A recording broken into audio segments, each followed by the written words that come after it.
of Labour list Peter Edwards. I'm going to be talking to them about rather a few things, actually. Many people, especially within the Conservative Party, will undoubtedly welcome this tax cut, given that the tax burden is at a 70-year high. That's the 2p tax cut on income tax that we're all hoping for. Others, however, might say it's a bit reckless, considering inflation is still stubbornly high. And, of course, there are so many demands on the public purse. Perhaps we need to keep taxes so high. After all, look what happened when Liz Truss tried to slash taxes.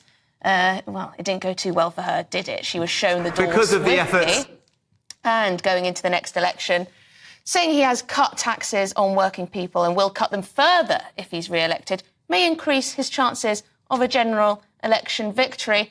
But is it right for the Prime Minister to consider taking such risks, if you consider it a risk, with the British economy for his political gain? So I am now joined by broadcaster Darren Grimes and former editor of Labour list Peter Edwards. Thank you very much indeed for joining me. Right, this 2p tax cut. Are you cynical about it? Absolutely not. I'm delighted by the prospect, Emily. Let's get out the confetti. I mean, Emily, I don't know about you. In fact, I know full well that actually you are someone at this moment who I imagine could do with a 2p tax cut, right? I mean, Emily's... me specifically, absolutely. Yes. Emily's just bought herself a lovely property. But imagine the burden, right, for people like yourself in your position, young people who may want to start a family. Don't tell Patrick, I've just said that on national television. My life. I am. Peter. But look, it's a serious proposition where people are saying, I can't afford to have a child, right? I can't actually afford to get on the housing ladder. And Labour are saying, well, maybe we should consider putting up inheritance tax. Well, last night on the Saturday Five, we discussed at length the way in which inheritance tax is actually dragging people in thanks to inflation, thanks to, well, the inflationary cost of housing just going through the roof. Ordinary people being dragged into it. And it's those sort of things where actually we're making ourselves uncompetitive globally, but domestically people are really struggling, and that's having a knock-on effect on children, bearing, people having children, and a whole host of other issues, business just not being able to compete. So that's where I want to see Britain start to become a little bit more sensible. Darren Grimes says cut taxes and we'll have more babies. Absolutely. Can't wait. There might well be a link there. I wonder, Peter, it seems to be that the government are saying that this tax cut could incentivise people who are currently on benefits or not working, or older people who've decided to take early retirement or whatever, to get back into the workplace because they'll be getting a little bit more money. Do you think that is true? Well, hold on, let's go back a step. Darren referred to this as serious. I would call it unserious. There is no tax cut.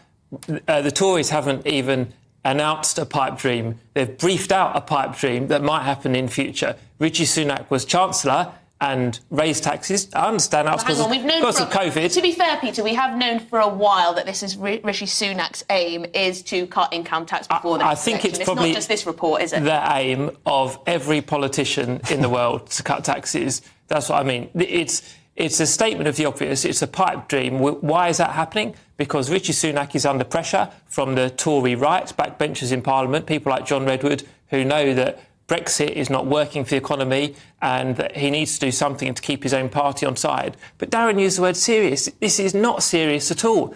A penny off income tax is around about £5 billion. This is talking about 2p, so 10. That's why it's not serious. And the other point is, under Jeremy Hunt, after the Liz Truss fiasco, since Jeremy Hunt became Chancellor, we've had more of what's called fiscal drag. Essentially, that means holding tax thresholds at a steady rate while inflation erodes the value of salaries. So we're all paying more tax anyway. But I think, Peter, looks at tax cuts perhaps the wrong way round, or in a bit of a distorted way, because you see tax cuts as costing the Treasury rather than putting money back into the hands of people and potentially leading to more money in the long run being in the Treasury's coffers, because more economic activity, people spending more money, people working longer hours so they can make more money, etc., etc., etc. I mean, look, it's got absolutely naff all to do with Brexit either, right? Yes, because I did hear the B word. Yes. No, well, it's not what the independent OBR said. Well, I mean, Peter, Germany's in recession. I don't recall them leaving the European Union. Darren, the OBR said... Good point, isn't it? No, I'll answer. The OBR, who are independent, said the reasons why the economy is performing at a lower rate is because of Brexit and COVID. It's not my opinion, it's just a fact. The OBR also revised, yeah, exactly. They also said we'd be down the Swanee, wouldn't they, if Liz Truss went ahead? If I am correct, and I believe I am, the OBR did also say that the tax burden was crippling the economy too. Now, feel free to fact-check me on that one, but I am almost 100% sure that in an earlier report they named that as being one of the biggest drags on our economy and also the regulatory outlook. Absolutely. Let's cut VAT then, because it hits poorer households more.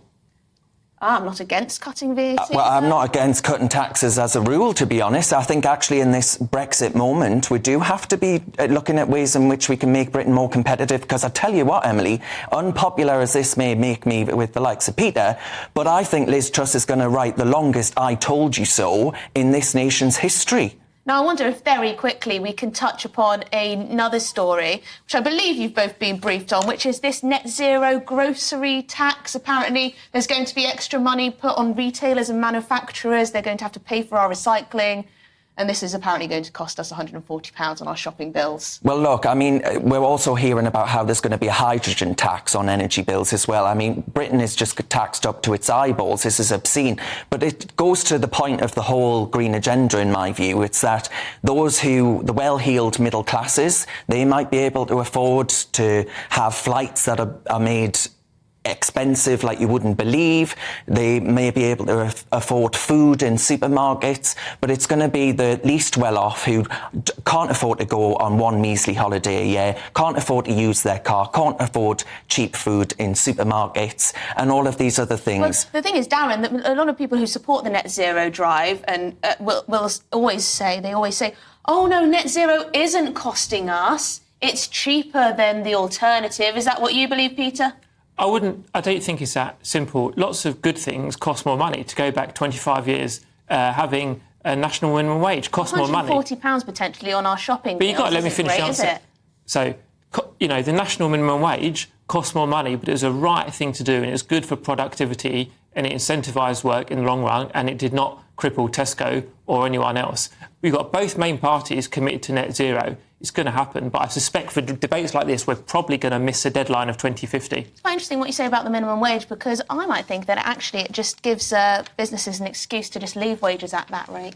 There's a risk around that, absolutely. We can just stick to whatever it is. But that goes back to inflation being very high. From there, well, unfortunately, I think that's all we've got time for with both of you. Darren Grimes and Peter Edwards there from Labour List. Thank you very much indeed. You are watching and listening to GB News Sunday with me, Emily Carver. We've got lots more coming up on today's show.